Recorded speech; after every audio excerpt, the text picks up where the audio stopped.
All right, we are supposedly streaming now. I don't think that means we're live just yet. Mm-hmm. Receiving. See it in a moment. Get ready. I have no idea if we're live yet or not. There's no record sign or something? Oh, apparently we are going now. Oh, We it works. are actually live. So, oh wait, Awesome. nope. Live stream offline. Video output load. Oh, never mind, we are live. I don't know if you saw the Okay. Augustus conversation. There was a little bit of confusion about whether we were starting or not at the beginning, and I had to make Augustus repeat his backstory. There's a little bit of an echo. Is there any way you could or I wonder if I have headphones I can use. There's an echo on my end or your end?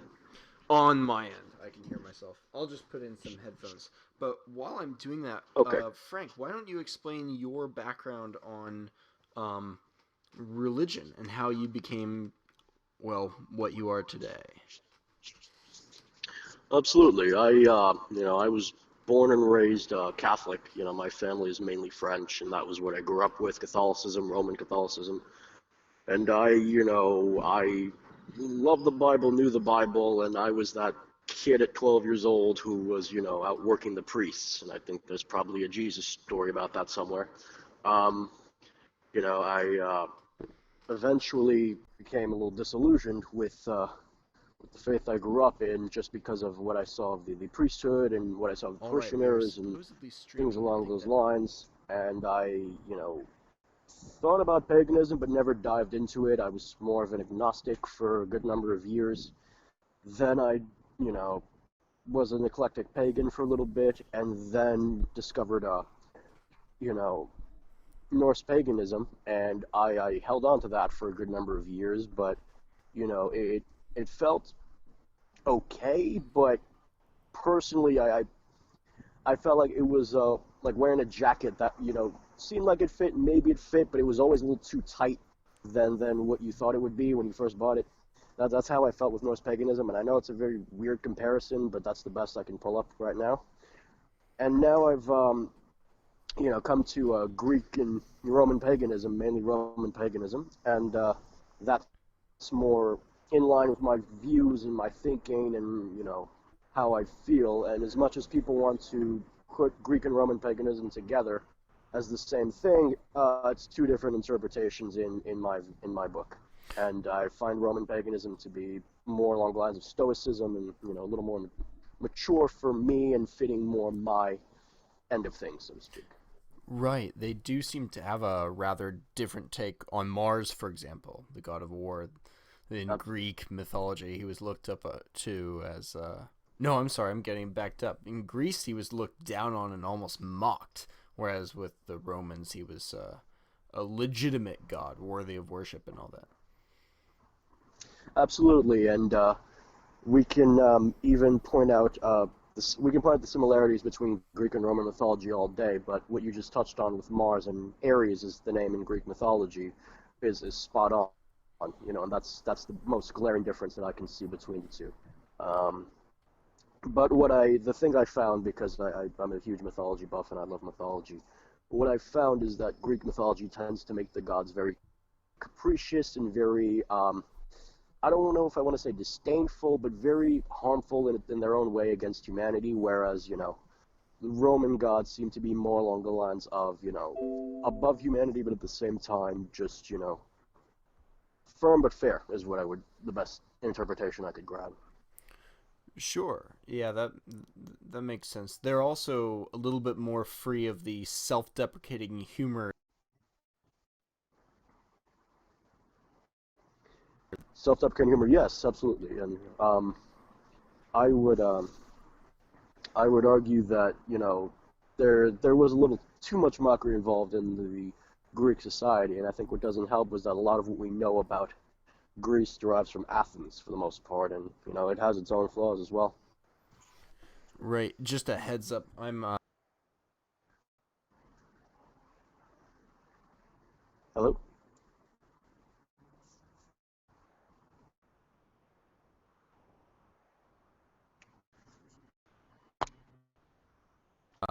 Hello?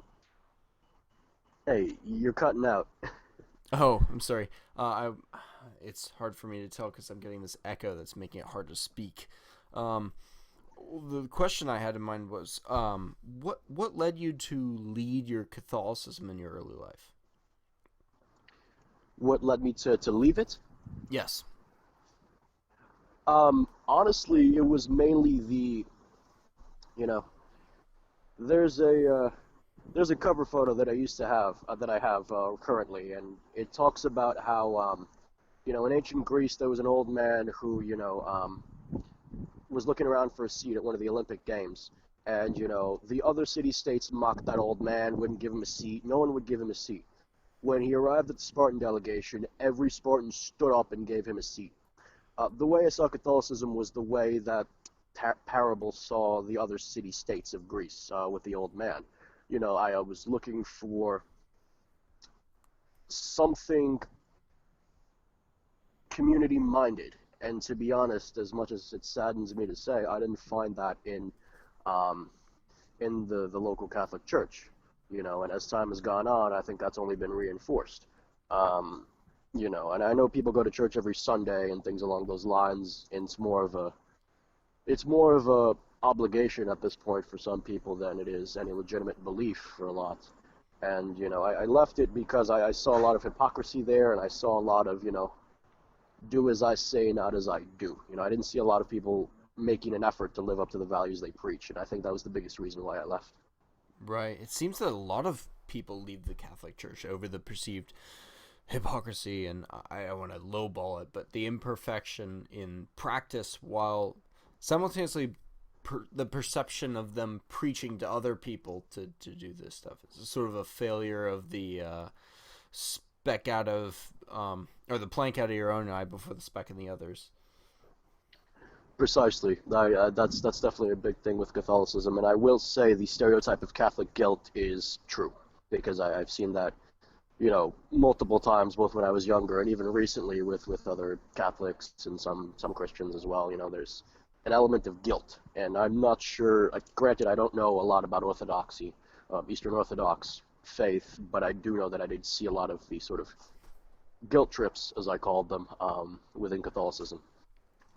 Well, the heart of the Orthodox Christian Church, or at the heart of it, is what's called the Jesus Prayer, which goes essentially, Okay. um, Lord Jesus Christ, have mercy on me. Sometimes it's rendered as Lord Jesus Christ, Son of God, have mercy on me, a sinner. But the connotation of have mercy on me was not like, oh, forgive poor me, the one who's always doing wrong. It's more the how is it was more like a request for God to continue to be in your presence, even though we're sort of born into a separation from God. So it's a call for His presence, but in somewhere in the translation, it's been have mercy on me. But yeah, the Orthodox don't seem to have the Catholic guilt complex that you talk about. No, at least not as much. Indeed, and from the Orthodox that I've met before, I know a few friends um, that are Eastern Orthodox at the moment, and there doesn't seem to be as much guilt around their faith as there would be, for example, a Catholic or even a Protestant nowadays. If anything, they're some of the most nationalist people I've ever met, which is interesting. Right. Well, they seem to have a more realistic view of human beings than the liberal Catholics and Protestants we have in the West. Um, Precise, precise. yeah, a sort of thought from talking about guilt. It seems that the Catholic guilt comes from the combined expectation of sainthood and perfection and fulfilling these ideals, and our human proclivity to fail in achieving these ideals. But that doesn't seem to lead to guilt in paganism, Roman or Nordic, in the same way. And how do Roman pagans and Greek pagans deal with that failure to achieve their ideals?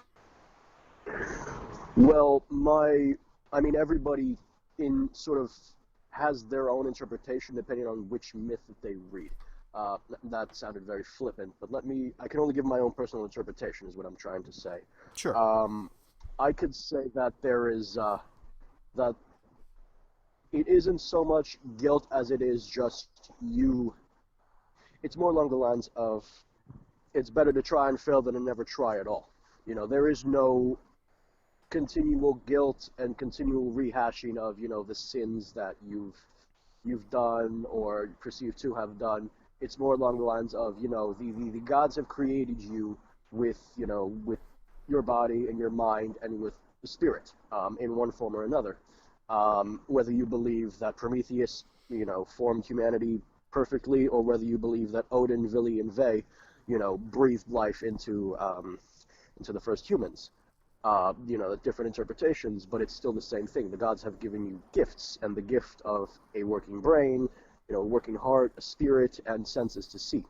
Um, you are aware of what you have done wrong. You are aware that by the values that you attempt to live up to, you may not always live up to them. But the important part is that you strive as much as possible to live up to it. You know. So their ideals are individualist, or are they meta ideals? I would argue more meta ideals. It's more along the lines of, you know, you bring as much honor to your tribe as possible by being the best version of you can be. It's a combination of individualism and collectivism, and I would even argue tribalism, just because there is no concept of we are separated from the gods, because in Nordic and Roman, the gods manifest themselves around us. Right. It's Um, like Richard Spencer I quoted in what his speech: the strength of the pack is the wolf, and the strength of the wolf is the pack. The individualism and Absolutely, collectivism aren't in any way mutually exclusive. absolutely, and I would argue that by wanting to improve your standing within the pack or within the tribe, it'll improve your own life personally. And I can tell you with certainty that since I've embraced um, my both my faiths and as well as my politics, I've improved my own life personally, and I'm still not where I want to be, but I think the important part is that I know that I have evolved past what I used to be, and that I'm moving forward to a better evolution, and I think that's the crew of the sort of guilt and sin, and it's a different tonic, so to speak, than what I used to feel as a child. Yeah, it's all about that upward trajectory. Um, I think Christianity has a little bit of that too. It's very much not about the outcomes. It's not that no one takes the wealth, or what do they call it? God, I can't think with this echo. Um, what do they call it? The gospel, where you get more wealth and better cars and mansions when you You mean the say, Joel Osteen nonsense, where yeah, it's like yeah, pray to God and you'll get yeah, all the money you want. If you yeah. donate $5 to the pastor, you can buy his Maserati or whatever. Yeah, I feel like lay Christians bash the Westboro Baptist Church, and theologians bashed Joel Osteen. As a, Oh yeah, that's great. That would be, yeah, and I think I can point to multiple reasons why people turn away from faith. Period. And I would argue, and I think we talked about this earlier, where my faith and my bias against Christianity, if there is one, is more along the lines of a backlash against liberalism, a backlash against the Marxism that has infected Christianity. Because, even in my agnostic days, and even now, I still scratch my head sometimes and say, how can a faith that, um, bred the Knights Templar, bred the Holy Roman Empire, bred, these sort of Knights of Malta type organizations, how has it gone from, the Templars and the Knights of Malta to now the Pope is washing, refugee feet? oh yeah. Well, That's I was listening to an excellent. Sorry, I'm going to take my earbuds out for a second. I was listening to an excellent good. debate between Greg Johnson and another gentleman. Actually, let me look that up real quick. I'll add it to the description of this video. But they were talking about Sure. which faith would be better for the alt-right in the long run. And the other Mm-hmm. gentleman was defending Christianity. Greg Johnson was saying the alt-right ought to essentially co-opt liberalism, saying that liberalism is the predominant religion of the time, not Christianity anymore. And I thought that was a weird false antithesis, because it seems to me, from my own reading of the Bible and bits of the Philokalia and the Way of the Pilgrim and just Christian history, like you mentioned, the Crusades and the Inquisition and these sorts of things, that liberalism has very powerfully infiltrated the Christian church, and saying we should choose liberalism over Christianity as just a better means to our desired ends is no different than choosing Christianity in its present form, because they're dealing with the same infiltrators that would infiltrate our movement, for example. And full disclosure, there's like I'm not going to sit here and deny, I mean, I could easily sit here and run down, about how, supposedly Christianity destroyed, all the pagan religions, but the reality is there was a synthesis that made Christianity stronger for Europe. Now, that's not to say everything good in Europe was created by Christianity, nor was it to say that, paganism never brought anything to Europe. The Roman Empire is honestly the pinnacle of Western civilization. But I'm going to point out that, there are Marxist elements within paganism as well. And, when I said I was an eclectic pagan, I, toyed with the idea of becoming a Celtic pagan because that's mainly my heritage. But I was so turned away with the infection of Marxism and the infection of, these liberal talking points that I almost felt it diluted that faith to an absurd degree, and that was why I sort of stepped away from that particular brand of paganism. And I think the true essence of paganism, at least from my end, is heroism, is as Richard Spencer said, the wolf relating to the pack and the pack relating to the wolf. And I think that's an absolute necessity nowadays. And despite paganism's own battles with Marxism, I think as a whole it can still render that sort of mentality for our people. And if we're talking white nationalism, I would point out that paganism might be a better alternative than those two options that Greg Johnson and that other gentleman were referring to. Mm-hmm. Yeah, my concern is that philosophy of running from Marxism is a losing strategy, because Marxism will eventually catch up. We're on a round Earth. You can only run so far. I think it's better to stand and fight. And of course, I mean, like you mentioned, that I know. the Marxists are definitely taking over pagan groups as well. It was something that Augustus Invictus sighed with exasperation in our last discussion, and it just seems to me that it's better to stand. How do I say this? The problem isn't unique, and as paganism becomes more popular, if it does become more popular, then the Marxists will view that as a growing market for their own ideology. And so, of course, you have the I was going to say you have the. Go ahead. Oh, I was just saying it just pushes the ball back to where it was at the beginning. Which is which one is better? Which one is more true? Christianity or paganism? Though we're certainly united in saying, well, Marxism is the wrong religion. Absolutely, yeah. And I was going to point out that there's universalism. Universalism is a fancy word for globalism, and it's starting to infect about half of Nordic paganism as well. Where everybody's so quick to tamp down that they're not racist, and it's not to say that it's a good thing or a bad thing on its own. I mean, I have my own personal views on that. But I feel it's become almost a knee-jerk reaction to where when someone is confronted with, with accusations of being a racist or a Nazi or, what's that word that the left loves to throw around, fascist? Regressive or, oh, yes, of course, yes, definitely fascist, and I've definitely embraced that label. But, there's so many buzzwords and labels, and, oh, of course, yeah, we're all thrown in the same pot, no matter what you are, if you're not, if you're not with the liberal lockstep, you're a fascist and a Nazi and every evil boogeyman they can come up with. We all know that. But I mean, the going back to the faith part of it, I would argue that there's it's when I said step away from Celtic paganism, I didn't mean run constantly. I mean it's more along the lines of the for some odd reason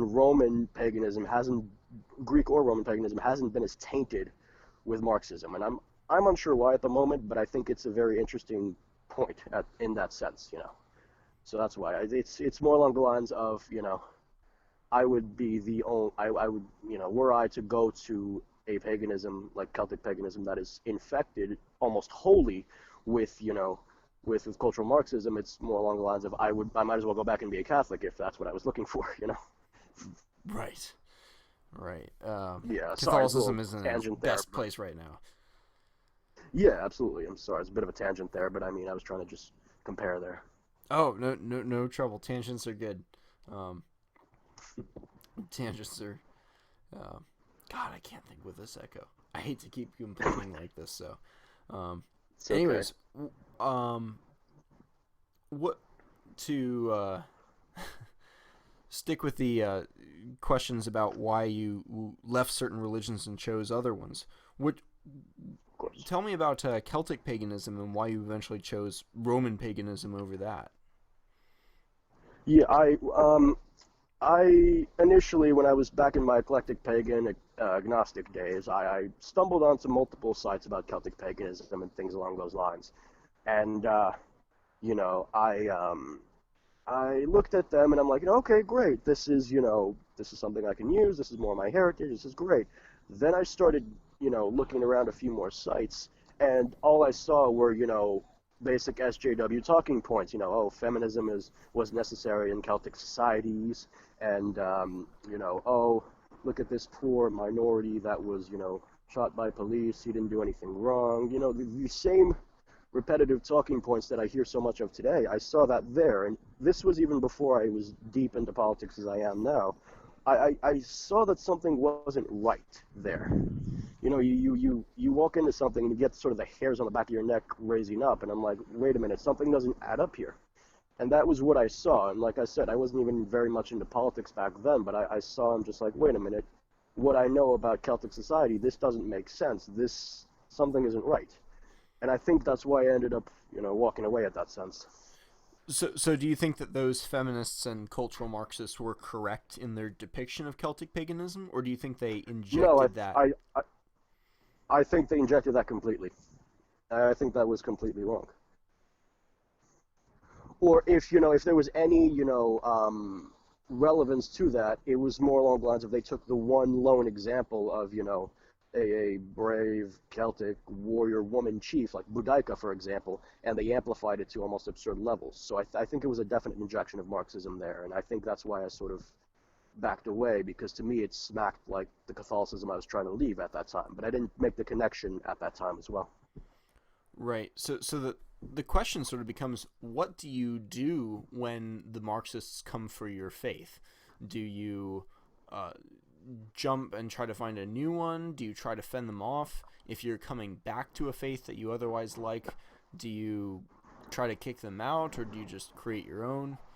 Um, At it's this, a tough I question. mean, granted, no, of course, and it's a definitely tough question. Like I said, this was, I must have been a teenager when I, was looking into Celtic paganism and things like that. So, my views back then were a little bit, you know, different than they are now. Now I would most definitely fight, and I would seek to, use every historical fact I could to disprove any Marxist, historiography.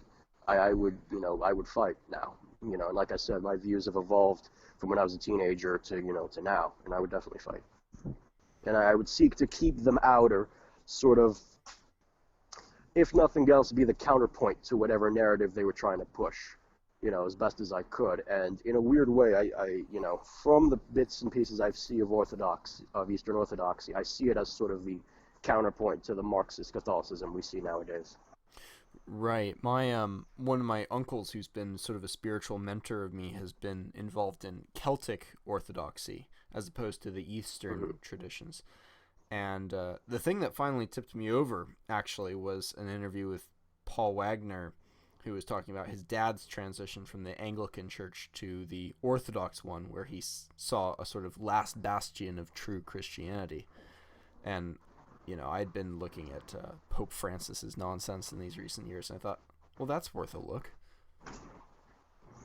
Yeah. And I would argue, I think that, whether I understood it or not, I think that may be why I finally just stepped back into Greek and Roman paganism, because I saw it as, I don't want to say untainted, but, that's the closest word I can come up with, And despite all of the going around and the evolutions and stuff, I think that was the kernel of why I really, stepped into what I stepped in. It wasn't just the fact that I felt comfortable and that I felt that it fit me, and I felt that I was finding the answers that I had sought for so long. And I think it was also the sense where I could just okay, I can stand here and I can plant my flag. And I think, in a weird way, it's almost a parallel path on that one. So you think it'll give you sort of room to establish a beachhead?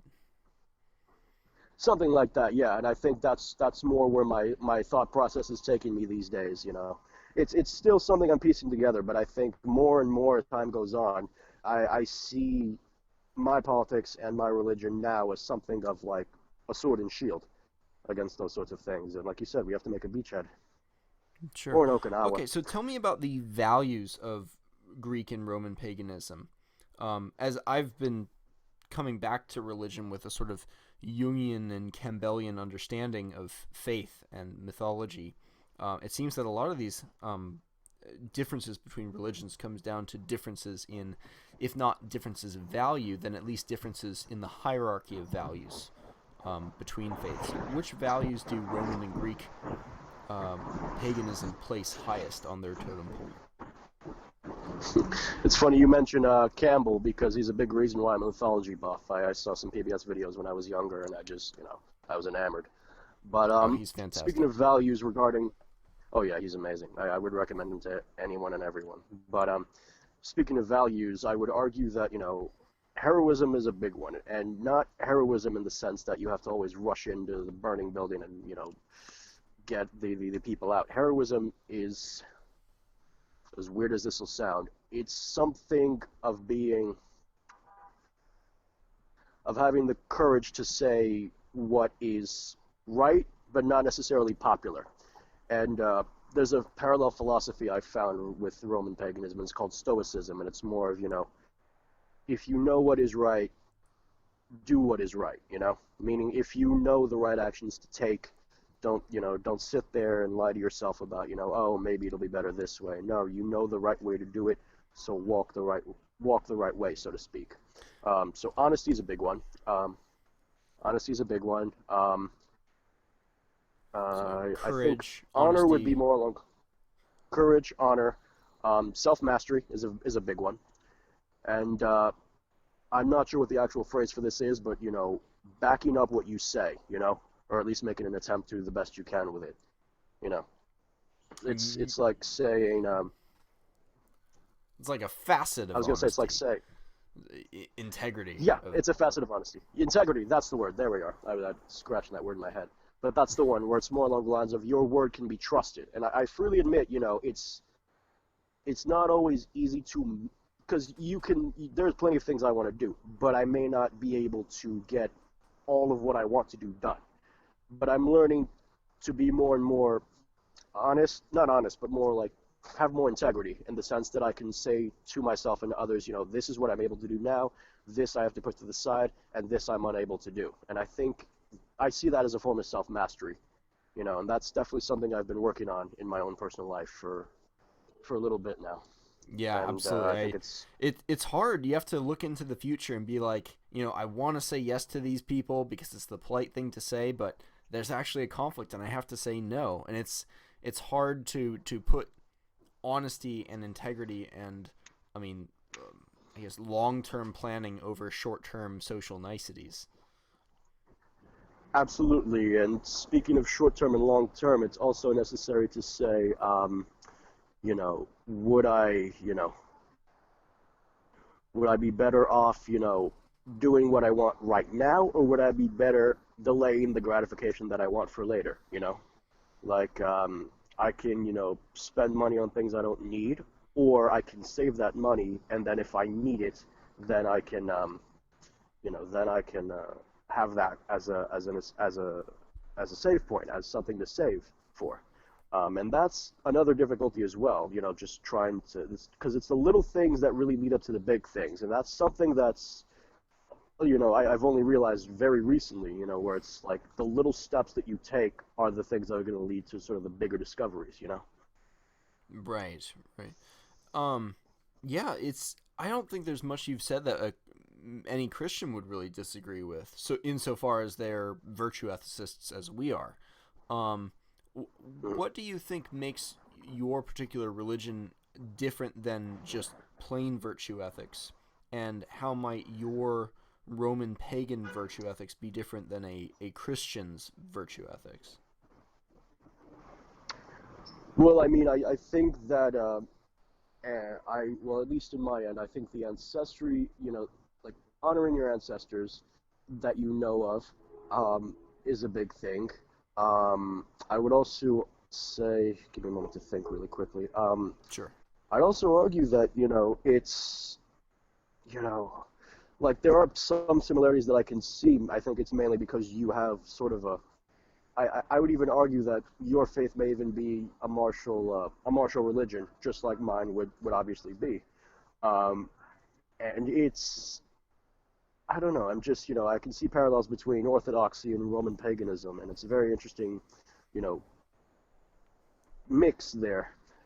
But I think the difference on my end would be more along the lines of, it's, you do what you can for the tribe, even if the tribe may not like it. And I think that's part of it as well. And I think that's the sort of difference there. The tribe or your family may not like the decisions that you make, but if you know it's right and you know it needs to get done, you do it anyway. And I think that's the one sort of that's one difference I can think of off the top of my head right now. You know, Oh, okay. I think it's a Christian ideal actually. I'm not sure it's how well it's acted out by interpreted. the top Yes. people in the church. But yeah, it's I think acting on truth and what you sincerely believe and that internal honesty is probably held by both religions, and it has to be for a functional society. No, definitely. And I think, I think the real, with honesty, I think it needs to be both, you have to have that inner honesty, but you also have to have this sort of reputation of a man of reliability. And I say that because that's something I'm personally working to cultivate, in my personal life, be a man of reliability. And it's difficult as hell. Like everything I say, it's because I'm working on it or I've learned it the hard way, and it sounds easy when you say it, but actually, backing what you say, what your ideals are probably one of the hardest things you'll ever, you'll ever do. And it's a very interesting thing when you think about it. Right, that actually might be one of the big points of difference and departure between paganism and Christianity. In Christianity, you have much more emphasis put on forgiveness and redemption, whereas in paganism, they do have a sort of mutually exclusive emphasis on not honor but reputation that Christians seem to Yeah. reject. Yes, and I would argue that's a different thing, and I would argue reputation itself has been misinterpreted, given certain groups, and when most people say reputation in a colloquial context, they mean it in a completely different manner. But reputation means you have the internal honesty in order to have the external honesty as well. You are sort of the living embodiment of your virtue. If you profess a virtue, you have to have the exterior reputation as well as the interior reputation, and one would lead to the other. You know. Right, and this goes from the Christian theological angle. This goes back to the whole James debate about whether it's by faith alone that you're saved, or whether the works justify your faith, and is it a little Yeah, bit yeah, of it's both, that. or is it just one? I one think or the other. I remember that one. I think the more I've dug into Orthodoxy and classical Catholicism, the more convinced I am that James, who is the brother of Jesus, arguably knew him better than many of Yes. the disciples, probably was closer in his interpretation that faith without works is meaningless and not really very trustworthy. Even Jesus said, "You'll know them by their fruits," when speaking of false Fruits. prophets versus true prophets. Yes. And I mean, it's interesting. I think I would argue, I would also say part of the reason we're finding parallels between each other's faiths is because I heard somewhere that, Greek Orthodoxy at least merged some elements of Orthodox Christianity with Greek pagan, whether the rites or the rituals or some of the, deities like Catholicism did with Bridget, with the Celtic goddess. So I mean, I think that's an besides the fact that we're finding different both differences and similarities in our faiths, and I think I'm curious as to how much of a role that plays in the fact that we're finding some similarities between our faiths as well. Right. Well, we both came to our respective faiths from similar political backgrounds and proclivities first, so I'm sure that has something to do with it. I like that line So, of argument too because it sort of undermines the charge of globalism that Christianity often gets charged with. As you see how the faith evolves as it hits different communities.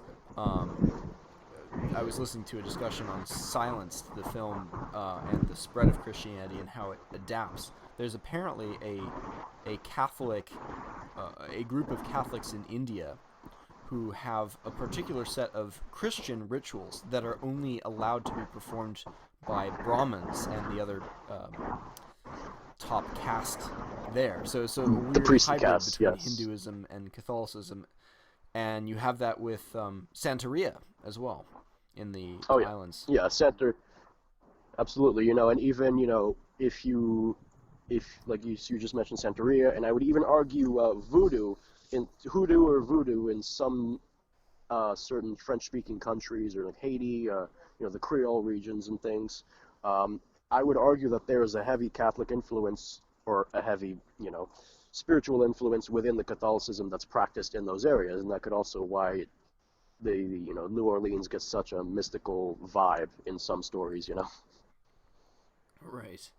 Yeah, it's fascinating how it evolves and adapts to different groups of people. And a lot of this globalism and racial or ethno nationalism debate comes down to one, I think, very interesting question with a lot of big religious implications, which is how similar are we and how different are we? I think one of our mutual favorite books, The Way of Men by Jack Donovan, Oh asserts that there yes, are that's a big universal one.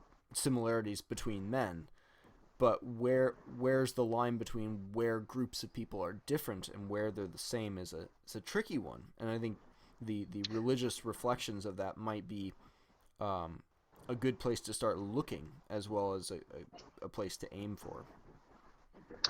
No, I agree. And within my journeys into paganism and what I've researched, I would say that there are people out there, they try to sort of what I call weld all brands of paganism together into a certain Indo-European format.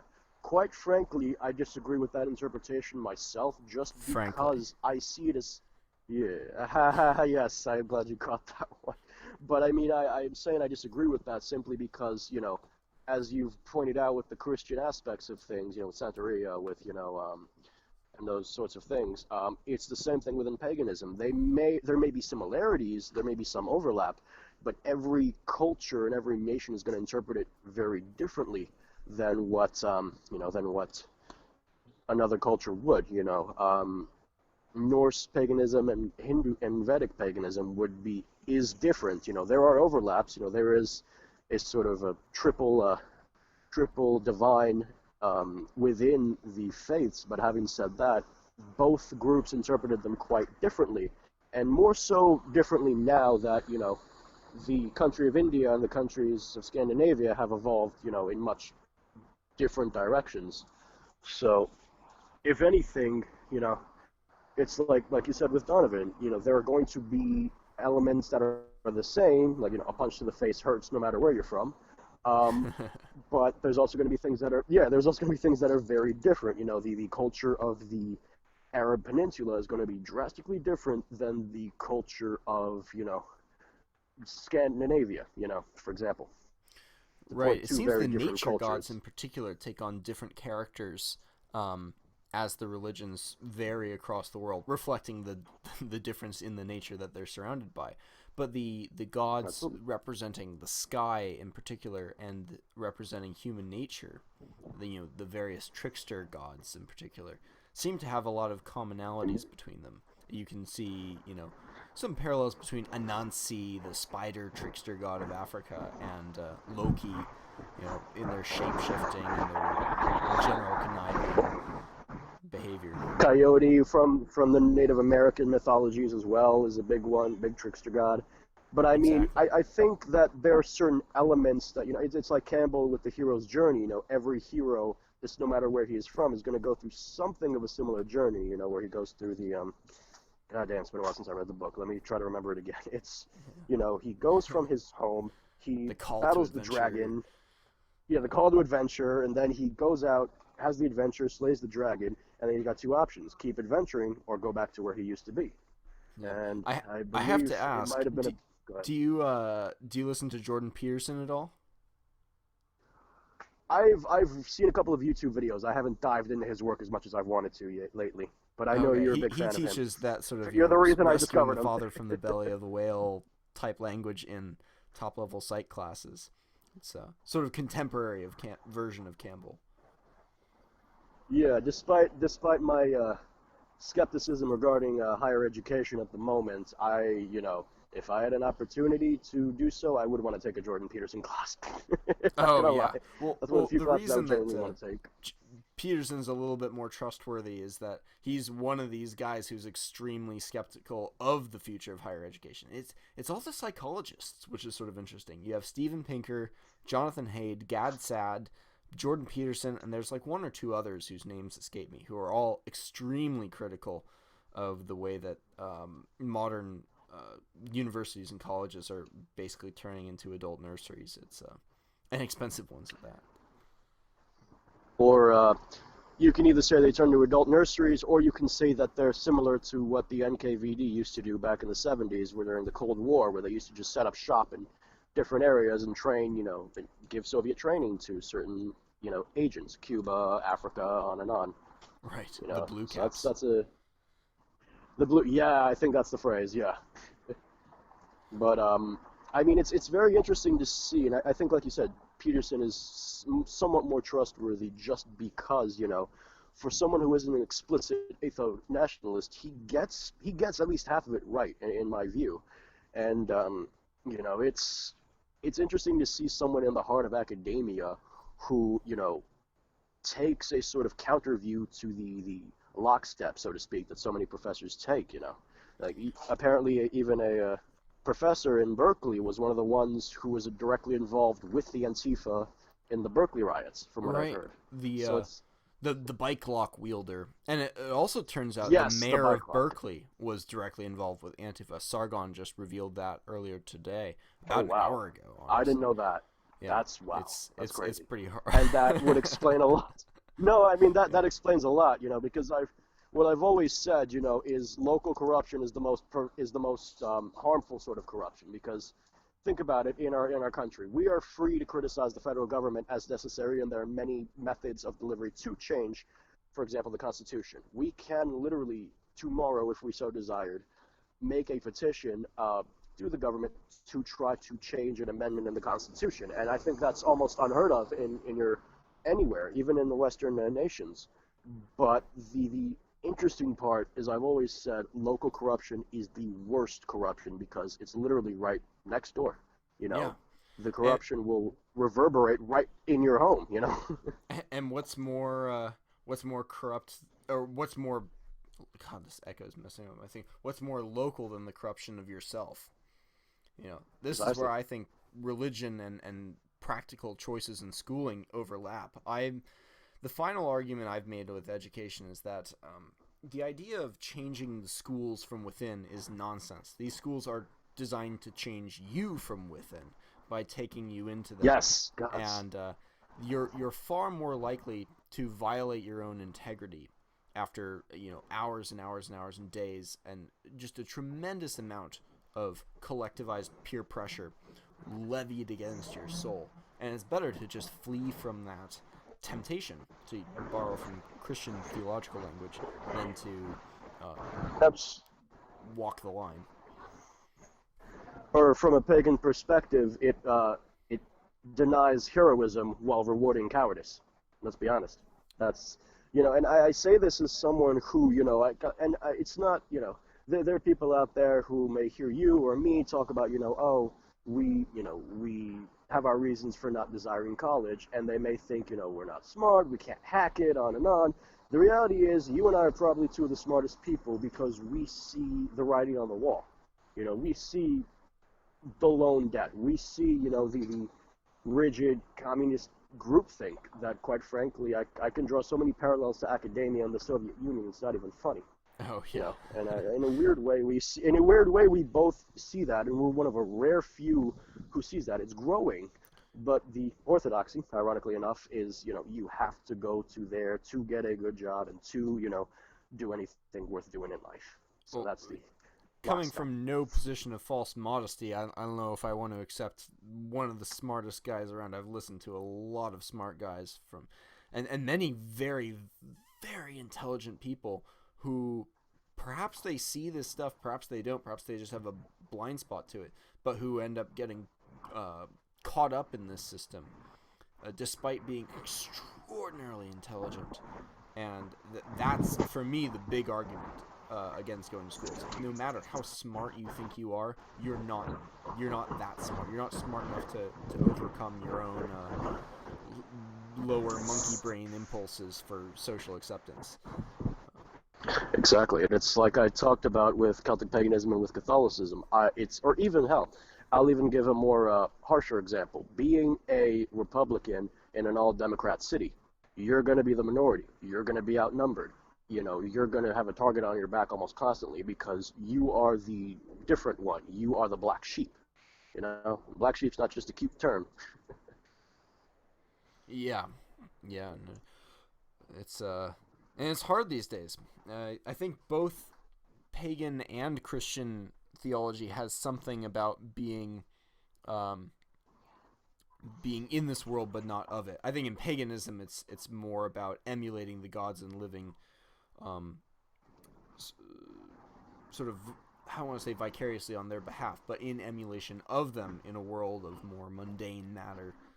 But I don't have much knowledge of Roman paganism in particular. No, of course, and I think you've sort of touched on it a little bit. Except I would modify that to say that you are meant to live. Not, I don't want to say joyful because it just sounds like I'm peddling. Oh, be happy all the time. No, it's live confidently. Live that you will make your choice, stick by it, and whatever comes your way, you will deal with it. And sort of a Nietzschean the gods joy. can. Yes, Nietzschean joy. I think I should really use that in my vocabulary now. But yes, a Nietzschean joy. Yeah, I should really add that. But yes, it's a Nietzschean joy. It's the sense where it's you struggle and you overcome the obstacles. Because there was an article by Mark Dial, I'm not sure if I'm saying his name right, on countercurrents, where he talked about the Homeric gods, and one of the quotes that he used from I believe it was a book by Walter F. Otto, if I'm not mistaken, and I'll post it. I'll send it to you later on. But Okay. he talked about how definitely he talked about how the gods will not come down and save you completely, but they will give you the words or the motivation or the sort of focus to save yourself. That sort of thing. And that's the gods will help you to a certain degree, but you also have to help yourself. So it's saying yes to the gods, saying yes to life, then. Yes. And exactly. no to the dark forces that would have you reject them. Precisely. Okay. If I would have boil it down very well, yes, that would be the way. I'm sorry? No, I was just saying, if I had to sum it up very, very coherently, that would be the way. Okay. Well, we've been going for about 50 minutes now, and this echo has just Wow. about got me off my rocker. So we'll have to chat another time. Thanks so much for coming on, Frank. It's Sounds been good. wonderful